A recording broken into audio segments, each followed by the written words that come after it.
Welcome to Tales That Stay, stories that stay with you.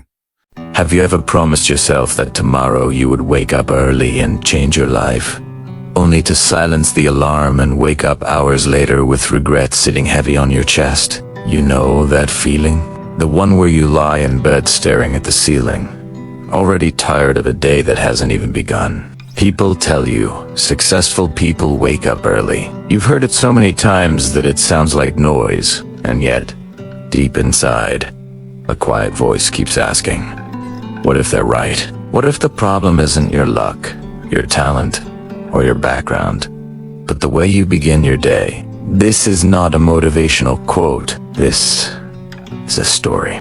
A story of a man who didn't change his life all at once, but changed 1 hour and everything else followed. In a crowded city where buses never slept and lights stayed on through the night, lived a man named Daniel. He was 35 years old and worked as a cleaner at a private hospital.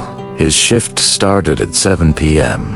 and ended at 5 a.m. Every night, he wiped floors that people never noticed, emptied bins that others avoided, and walked endless corridors under white fluorescent lights. By the time his shift ended, his body felt hollow. His hands smelled of chemicals no matter how much he washed them. Daniel lived alone in a single rented room behind a mechanic's shop. The walls were thin. The fan made noise but barely cooled the air, and the window faced a brick wall. He owned very little.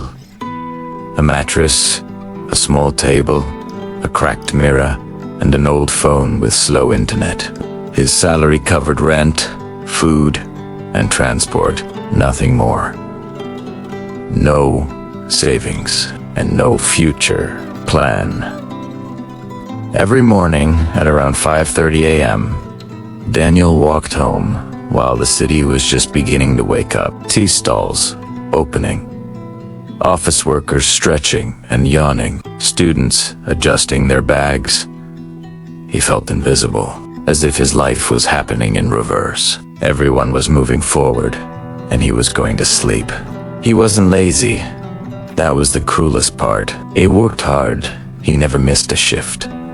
His supervisor trusted him, but effort without direction was keeping him exactly where he was.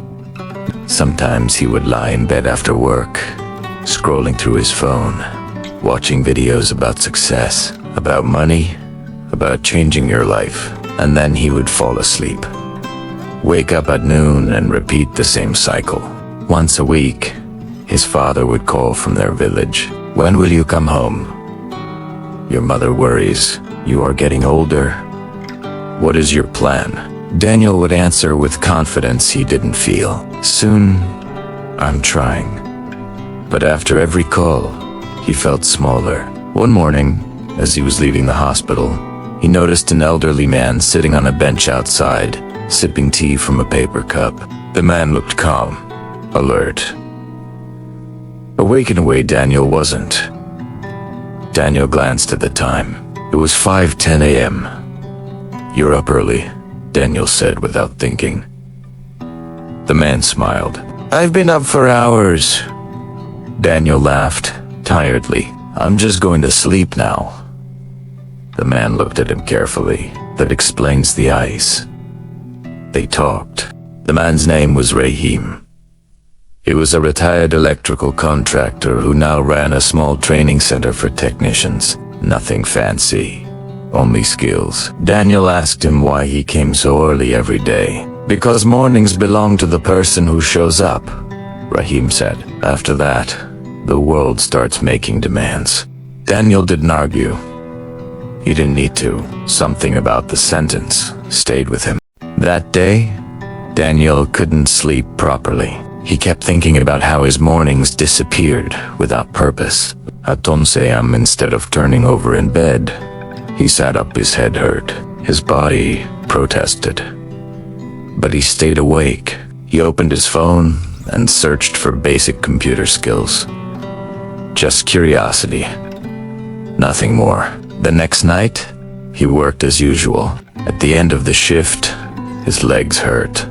His back ached, but his mind was awake. When he reached home, he slept for 4 hours and woke up at 9:30 a.m. It felt wrong. His body wanted more sleep, but something else wanted change. He made tea, sat at the table, watched a beginner video on spreadsheets. He understood very little, but he didn't stop. The first week was brutal. He felt slow at work, irritable, sleep deprived. He questioned himself constantly. Why am I doing this? What difference will this make? But every morning he showed up. That's all. 1 hour to learn. No phone scrolling. No excuses. By the second week, his body adjusted slightly. He started waking up without panic. The lessons began to make sense. He practiced on his phone, then on a borrowed laptop from a coworker.